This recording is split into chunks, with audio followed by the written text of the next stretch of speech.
The guest you are about to meet today has my dream job. He is the founder and owner of Books of Wonder, which, in my opinion, is one of the most beautiful, magical bookstores, not just in New York City, but on the face of the planet. I have had a love affair with this bookstore for years, and Peter Glassman is one of the dearest, sweetest people you will ever meet. I am so happy to welcome him to today's Adventures in Learning, and stay tuned and join us for a cozy conversation. Hi, Peter. Welcome to the show. Hi, Diane. I am so happy to have you on the show. It was years before I realized that your bookstore was the model for You've Got Mail. Um, I loved that movie in the 90s, and I always thought, oh, that bookstore reminds me a lot of Books of Wonder, and it never put two and two together. Can you tell us a little bit about what led you to start a bookstore? I've always loved books. As a child, my parents read to me constantly when I was too young to read for myself. Um, Ironically, I'm one of three children. I'm the only one who didn't teach himself to read. My brother and sister both taught themselves to read. I did not, but I took to it like a fish to water in first grade. And I really very clearly remember reading Half Magic by Edward Eager and thinking this was the most wonderful story. And then when I read Knight's Castle, the sequel, which is about the children of two of the children in Half Magic, because Half Magic takes place in the 20s and Knight's Castle takes place in the 50s. And there's an exchange between the mother, who was the child having an adventure in the first book, with her daughter about magic and such things. And the mother says something that is, if you've read the book, the first book, it's like, oh, you get what she's saying. And the daughter thinks her mother's being ridiculous and goes, oh, mother, honestly. And of course, you laugh. But it was that sense of being on the inside, being not, when, as a kid, so often adults are talking over you. They're talking about things you don't understand. You're not in on the joke. You're not in on what they're talking about. And here I was an insider. I had been empowered by reading a book. And that was such a magic feeling for me. And I just loved it. And I then went on to read all of Edward Eager's books, and then I moved on to more and more stories, and I just fell in love with reading. I discovered, because of the Edward Eager books, I discovered E. Nesbit and discovered Edwardian children's literature, which is a whole thing. And I just, always loved reading. Everyone knew I was a book nut. When I was bar mitzvahed at the age of 13, I must have received over a dozen gift certificates to bookstores from my friends, because they all knew that Peter loved books, and they told their mom that's what they should get me. And the day I turned 14, which is legal working age and where I grew up, I went to two local bookstores. We had two in the little town I grew up in, and asked them both for jobs. And they both said no, I was too young. But the next year, at 15, I got my first job at a bookstore Wow. and fell in love with that. And then 5 years later, at the age of 20, I opened Books of Wonder. Which is incredible because that's so much work. And this bookstore has spanned now, I would guess, parents, their children, maybe even their children's children starting to come in. Oh, What yeah. does it take to start a bookstore and then maintain that dream over that many years in a place like New York City? Well, of course, New York City has changed so much. I mean, we're about to celebrate on September 2nd, will be the 45th anniversary of the day we opened the doors. And over those 45 years, New York has changed so amazingly. I mean, our first little store was a hole in the wall, about the same size as the office I work out of now. And it was $400 a month rent. So it wasn't that big a risk. I mean, it was, but it wasn't. I mean, $400 is a lot more in 1980 than it is today, but still. And it, you know, it was just. I think you have to have a vision. You have to know what you want, and ultimately, if you're lucky, like I was, what you want to offer to people and what they want are aligned. I can't think of anything more awful than running a bookstore filled with books you don't love. Yes. I mean, the store for years when the store was smaller, I didn't carry anything I didn't love because the store was small enough I could just limit it to that. And I would always say, if we don't carry a book, I'm not saying it's not a good book. It just isn't a book I don't have room for it, or isn't one of my absolute favorites. And as the store's gotten bigger over the years, we've been able to change that. I mean, we're now in our sixth location in Manhattan, so it has grown over the years. And you started out with an interest in antique books and The Wizard of Oz. And that's sort of his, as you said, as the store has grown, that has also morphed. Can you tell us a little bit about that as well? So when I was about 17 years old, I think, I stumbled across a copy of a book called Bibliographia Oziana. And it was a guide to identifying first editions of the Oz books. And I had never even thought about identifying first editions before that. And it explained how the books had changed over the various printings over at that point, 78 years they had been in print. And it was fascinating to me. And I discovered that, the copies I had read with all those black and white illustrations, all those illustrations were the original editions, but there was also color illustrations that I had never seen. And I got very excited about finding them and seeing them. And I started to explore the world of rare books and found it fascinating. It was sort of like, it was a way to combine being a book lover with being a detective. And that was really special. And so I fell in love with that. I had been working in a bookstore in Manhattan, and I decided to leave. I was their buyer for children's books. I was their bookkeeper. I had done all kinds of things for them. And I decided to leave and get a job in an antiquarian bookseller and learn about that end of the business. Excuse me. And I went and got a job there, worked there for several months, learned what I needed to learn.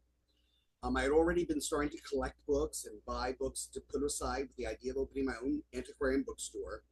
I was 20 years old, and I had been working in bookstores for 5 years, and that was a quarter of my life.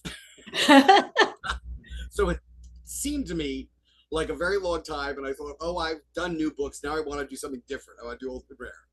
And so when I first thought about opening a bookstore, it was just going to be antique books. And it was going to be all children's books and science fiction and fantasy, my two great loves. And I'm sorry. Let me turn off my phone. And at any rate, I went and it doesn't want to let me turn it off. Anyway, I went and found this tiny little store.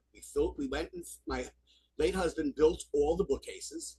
He was very good with tools in his hands, and we unloaded all the books, and I had 4 empty shelves. And I'm like, I don't want empty shelves. It didn't even occur to me to face the books out. Don't ask me why. But I knew that 3 blocks from my store was Bookazine, which was one of the major distributors of books to bookstores in the Northeast at the time. And I could just walk over there and pick out books I wanted to put on my shelves. So I went over there and picked out 4 shelves of my favorite books: The Phantom Tollbooth, A Wrinkle in Time, Where the Wild Things Are, Crichter, obviously the Oz books, and I just put those out just to fill the shelves. And people loved them. And the next thing I knew, I needed to add more shelves to bring in more new books. And then I decided, people were responding much more to the children's books than they were the science fiction and fantasy. So I ended up getting rid of the adult science fiction and fantasy and just making it all children's books. Both at first it was half new books, half old and rare. But as the store grew, the old and rare, even though it continued to grow, the new books grew much quicker, because obviously it's very easy to go out and order new books. Old and rare, you have to hunt for and search and do the research on each book. So it's, a bit more work involved. So it takes a little longer to grow that. But that's how we ended up being what we are. And we got very lucky that being in the West Village, we attracted a lot of authors and artists who either lived in the village or visited the village a lot. the author of The Cricket in Times Square, George Selden, lived a few blocks from the store. Shel Silverstein lived just down the block and would come in all the time and regale us with stories. He was a Oh, really wow. the greatest thing. And other authors started to come by, and I had been very fortunate and had met Madeline L'Engle on the train platform in Providence, Rhode Island, while I was at Brown University. And she had been up there lecturing, and I was going down to visit my future husband, who I was dating at the time, and she was going home, and we met on the platform, and just instantly became good friends, and that we were friends to the end of her life. Bless her heart, one of the most amazing, wonderful, big-hearted people I've ever known in my life, and she was so good to me in the store. And many others authors have been as well. I've always said Books of Wonder could not have survived in New York without the love and support of all the authors and artists who have been so generous doing events with us, spending time at the store. And it continues to this day. And it's so funny because now authors and artists will come to me and say, "Oh, it's always been my dream to do an event at Books of Wonder." And I'm like, "Oh, that's very sweet of you. We're just a bookstore, But there are a lot of great bookstores, but I'm glad you're happy to be here. But it embarrasses me a little because I feel like I can't live up to that kind of expectation. But it is very sweet, and we love finding new authors and artists, and of course, one of the great joys has been how many amazing young people who've come to work for me have ended up becoming very successful authors and artists. We have two Caldecott medalists among our alumni, one Newbery medalist, and a lot of best-selling authors and artists, and it's just amazing. It's well over 20 people who've gone on to be very successful as authors and artists, as well as people who've gone on to be amazingly successful editors and art directors and do all kinds of things in the publishing and the book industry, working with children's books. So that's very gratifying. So, in many ways, you've formed this community over the last 45 years where you've nurtured and provided sort of that same grounding that you got during that formative period from 15 to 20 when you were working in bookstores and learning everything you needed. You've given that back in so many different ways, helping other people.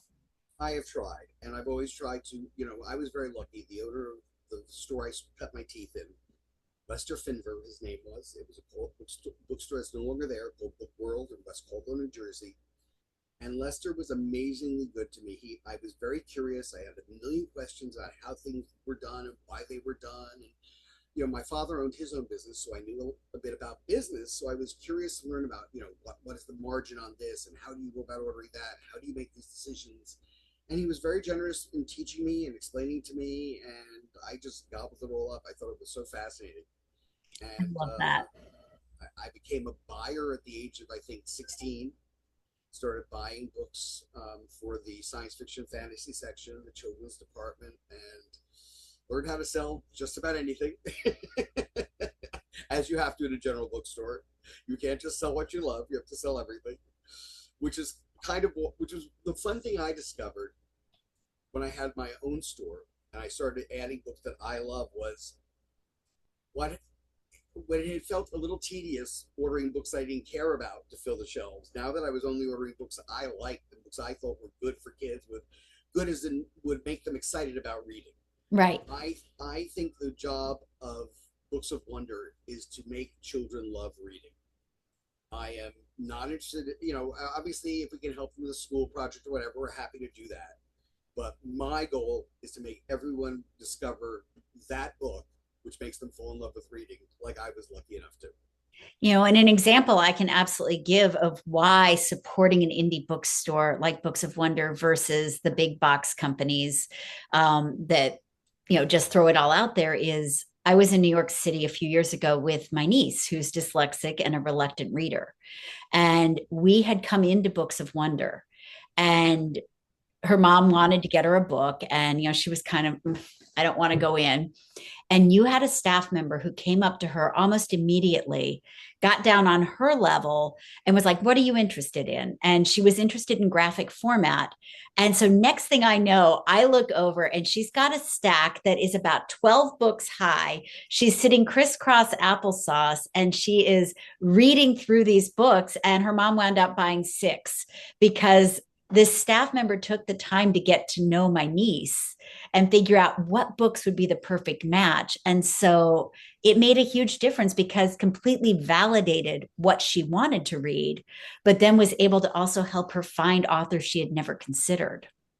Well, I've always said my secret weapon is my staff. We only hire people who really know and love children's books, and they we hire them because they want to share their love of books with other people, and they want to find the perfect book for each child.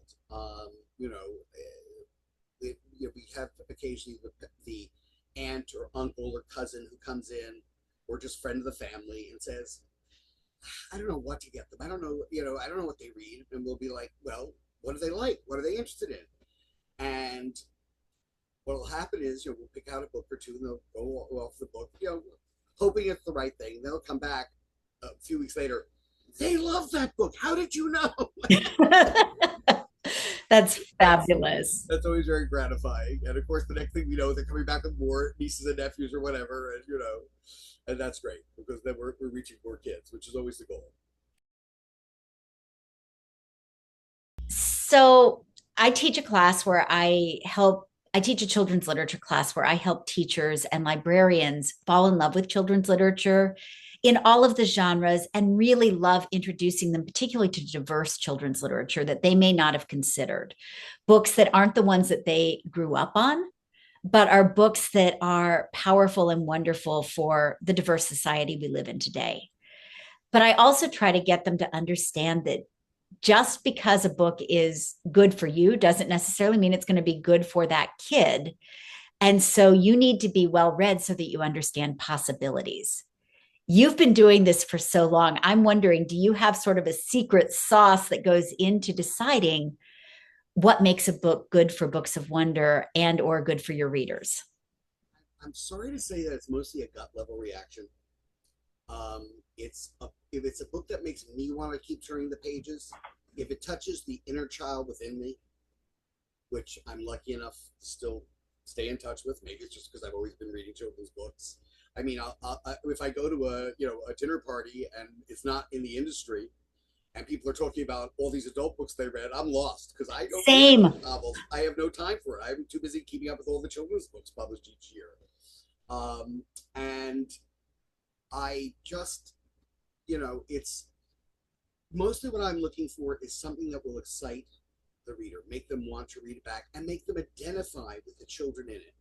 One of the greatest stories I ever heard was an author was talking about a letter she got from a child who had watched a film of a book made from her book and had said that they enjoyed the book so much more because when they were watching the film, they felt like they were an outside observer looking in. But when they were reading the book, they felt like they were taking the journey with the character. They were in the character's shoes.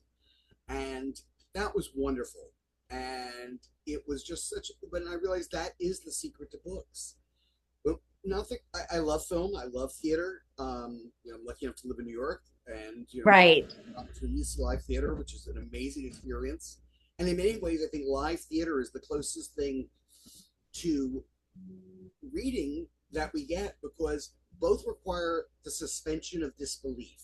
When you open a book and read it, it's not actually happening.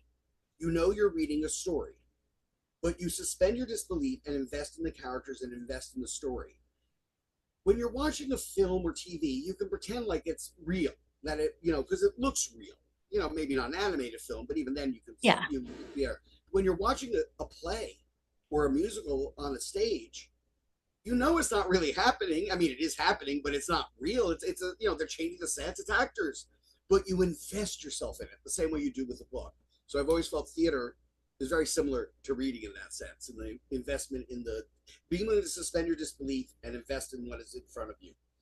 But in books, more than any other thing, you you build empathy Yes. because you're tied to the characters in a way that nothing else is. You're hearing their thoughts, you're feeling their reactions, you're going through it with them in a much more intimate way than any other art form I can think of.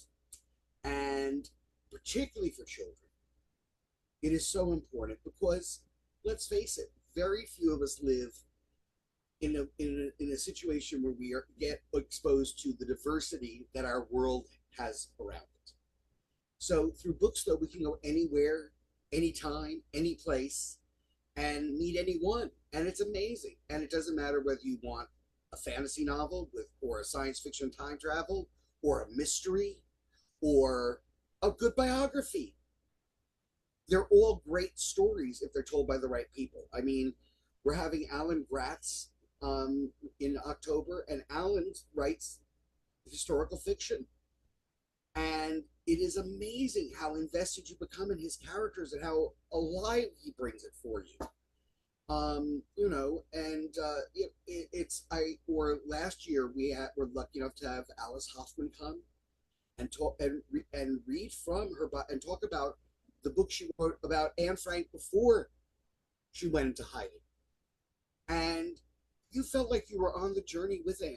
And it was so powerful and beautiful. And of course, listening to the authors speak about their books and get asked questions by people who are really invested in knowing about the books is always wonderful. And the best thing of all is when we get the kids to open up and ask questions, because they always have the best questions. Absolutely. And that point you made about empathy is so important. We live in a world where empathy is being given a bad rap, and we're not understanding that the ability to be able to enter into somebody else's point of view is what allows us to be human. And books can open those doors in so many ways. And I hope that if there's families listening to this or teachers listening to this, that this gives them some armor to keep introducing those books, even when they feel challenged. It's so important. It is so important.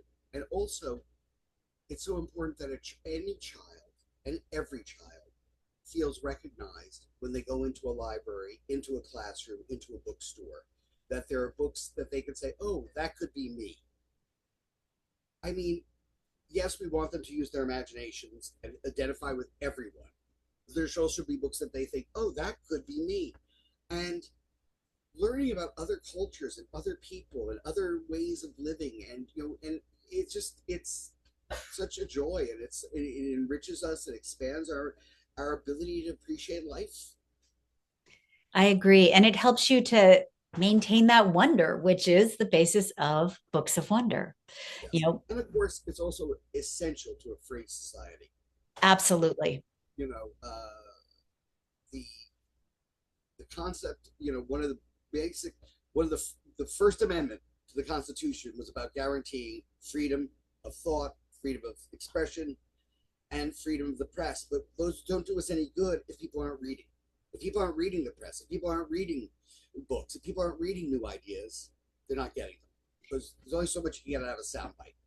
Agreed. And so we need to spend more time reading, less time on our devices. Would be my suggestion for the day. I mean, I'm not going to say that there's no fun to be had on a device, because first of all, no one will buy it if I say that. No, and I like my device too, but Exactly. There's certainly a convenience factor to the fact that anytime I'm lost, I could just pull out my phone and maps will show me where I am. But there's nothing like reading. And in fact, whenever I go on vacation, my gift to myself is that every morning I start with a leisurely breakfast and about an hour and a half to 2 hours of reading. I love That to me is more unwinding and more joyful than anything else I can think to do. I like that sense of joy. So, Peter, as we're coming into the holiday season, what are some books that you think we should be looking out for? Oh, well, gosh. I am very excited. Whenever people ask me this, my mind goes blank, and that's why. But I prefer to be on the sales floor where I can look at books, and that's how I remember things. But I am very excited about Rebecca Stead's The Experiment. Just finished that, and it is brilliant, as all of Rebecca's books are. I mean, she's an amazing, amazing author. Very excited about that. Lee Bardugo, who is very known to fantasy and YA fans, and for, maybe to people who watch Shadow and Bone on Netflix, has just done her first picture book, Really? and it's all about the Day of the Dead, and it's Same. just beautiful and lyrical, and it's illustrated by, oh god, I don't want to mispronounce John's name without having it in front of me, but an amazing artist who is major science fiction fantasy artist. This is his first picture book as well, and it is an amazing picture book that everyone should see. It's called The Invisible Prince, and the artist name is John Piccaccio. And his work, and I mean, he and Lee have just created a work of art, and both lyrically and visually, and it's just so exciting. Let's see, what else am I excited about? Oh, Into the Magic Wild by Michelle Knudsen is wonderful fun. I am very excited about Gordon Corman's Snoop.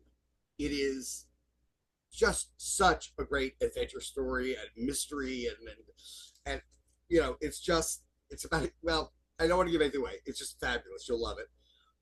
Laura Magaziner's The Incorrigibles, if you like sort of magic and rebellious kids, and and kids doing things that adults think they're not old enough to do. You'll love it. It's the first in the series. Splinter and Ash is really wonderful. It crosses is I love the fact that it uses atypical heroes. One is a girl who is physically challenged. The other, and therefore in this medieval world, it's fantasy, she's thought maybe a little less of, because and she has to, and she is not in any way less, and you see that very quickly and start rooting for her. And then she ends up befriending and becoming friends with a young person who doesn't want to be thought of as a girl, but doesn't want to be thought of as a boy. They're just them. And she doesn't make a big deal out of it. It's not some huge issue in the book, but it's just beautifully expressed and done. And it's really wonderful. It's called Splinter and Ash. I thought it was a lovely book that really very exciting and full of adventure. And I know there's going to be sequels, so I'm very excited to read that. But it also introduced us, you and me as a reader and anyone, to ideas that some people get a little frightened of, and introduced it very, very in a very smooth, human way, without judgment, without, oh, you have to feel this way. It was more just, this is the way it is for this person, and that was lovely. Now, one of my favorite new books for the summer was The Library of Unruly Treasures by Jean Birdsall. I just was so enchanted by this book. It is so lovely. Jean, in a letter that came with the advanced copy, had spoken about how it was a nod to her love of the borrowers as a young person. And I read it and I saw that immediately, but I saw also nods to several other books I love, including one that perhaps isn't as well known today, at least not in America, called The Return of the Twelves, by Pauline Clark. It won the Carnegie Medal in the UK. Okay. And it is just beautiful and lovely. But the library, but again, you have, if you don't have to know these books to enjoy The Library of Unruly Treasures, it is just so much fun and so exciting, and of course because it is a library and it is about books and a book lover, anyone who loves books is going to identify it with it totally. I'm very excited this fall. I haven't read the sequel yet because I haven't gotten an advanced copy, but I adored Angie Thomas's Nick Blake and the Remarkables, the Yes. Manchester Prophecy, when that came out last year, and I am so looking forward to the sequel that's coming out this fall. Angie's an amazing author. This was her first middle grade, and she just hit it out of the park. I mean, talk about rooting for a young character. Nick is just, you want her to succeed, Yes. and she's great. And then, um, as a gay man, I grew up in a time where there was nothing for people like me to read when I was a teenager, having the feelings I was having for the first time. And there's a beautiful book coming out this fall called Extraordinary Quests for Amateur Witches, which is actually a sequel to Practical Rules for Cursed Witches, which I had not read, but I just went right to the Extraordinary Quests because someone recommended it, and I'm now going to go back and read the first one. But you don't have to read them in order; they stand separately completely. But it's wonderful, and it's a great fantasy quest and adventure. You can see I love fantasy. I I mean, can that's tell. my sweet spot. But the beauty of this book was that there was just a very gentle romance between two young men, and it was handled very beautifully, very sweetly, and very realistically. It's not a fairy tale. It's a true story in that sense, true emotionally. Yes. Um, Marvelous book I read by a brother and sister writing together, Julia Rue and Brad Rue. I think that's how it's pronounced, Riew. I'm not 100% sure. I was unfortunately not here. I was away when they came to sign copies for us. But it's called The Last Tiger.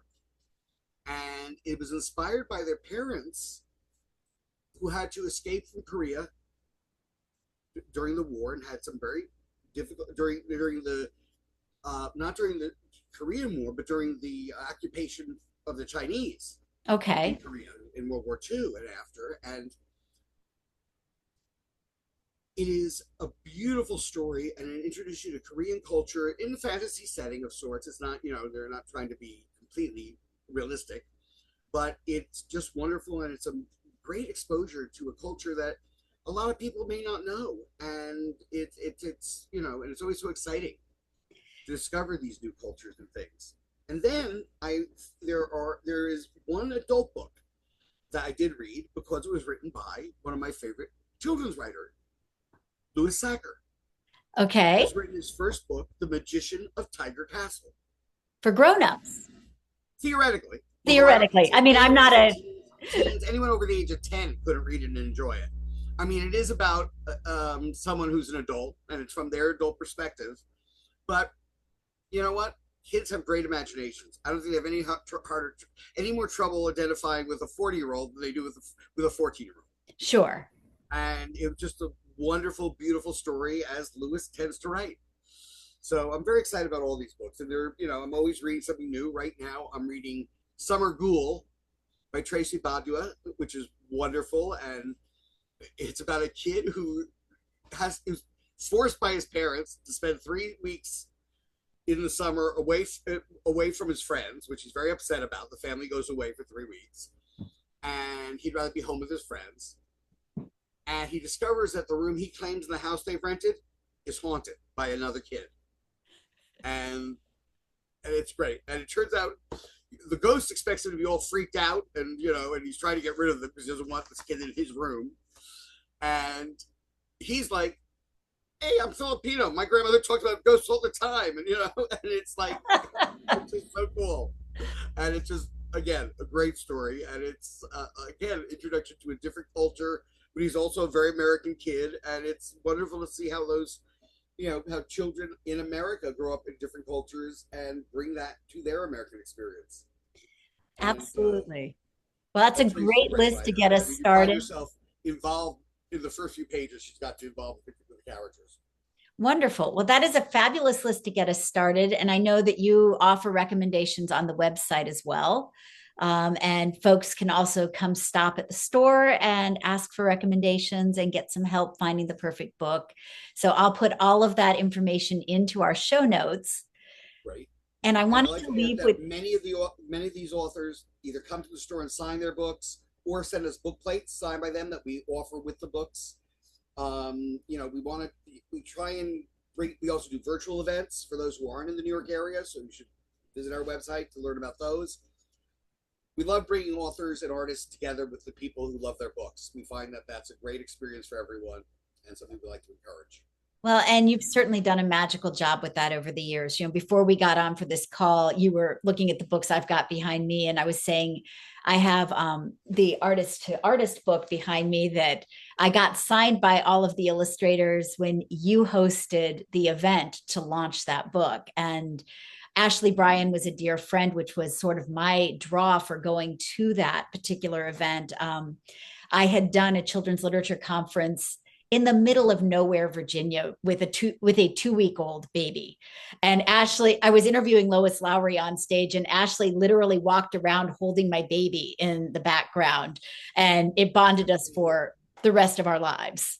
But I had come for that. But there are so many events. I mean, you recently had one for Barbara McClintock that I had come to, which was just a beautiful event because it was a tribute to Tommy DePaula and to the artistry that is Barbara. And it's almost like when you show up for one of Peter's events, you get this lovely matchmaking opportunity to meet all of these other wonderful readers and writers. And it's a beautiful experience. So if you go to New York City, I'm going to tell you, put a visit to Books of Wonder on your top 10 list.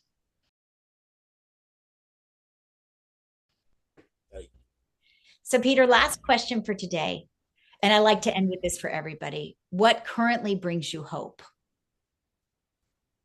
Oh, the look on kids' faces when they come in excited about their next read, about looking eagerly for that book, and just, so excited to get that book they love. And when they share with me how excited they are about books, that gives me hope, because that tells me that despite everyone saying that, oh, reading is, the number of kids reading is dropping and all this, no one reads, blah, blah, it's not true. The book has been around for over 500 years. It is a magical art form. There is nothing as intuitive as the written word on paper. We absorb it into our minds and into our hearts in a way like nothing else can. Nothing else. And watching kids still fall in love with the same books I fell in love with really excites me. I mean, I love all the new books, as you can hear from what I talked about, but still, watching a child go nuts over Where the Wild Things Are, or Frog and Toad, or Mike Mulligan and Stephen. Yep, I remember that one well. I love those books. Or Harold and the Purple Crayon. Yes. I mean, it just gives me such joy to see that these books are as universal as I felt they were when I read them. So that's wonderful. Well, Peter, thank you for joining us on today's Adventures in Learning podcast. It has been such a joy to spend this time with you.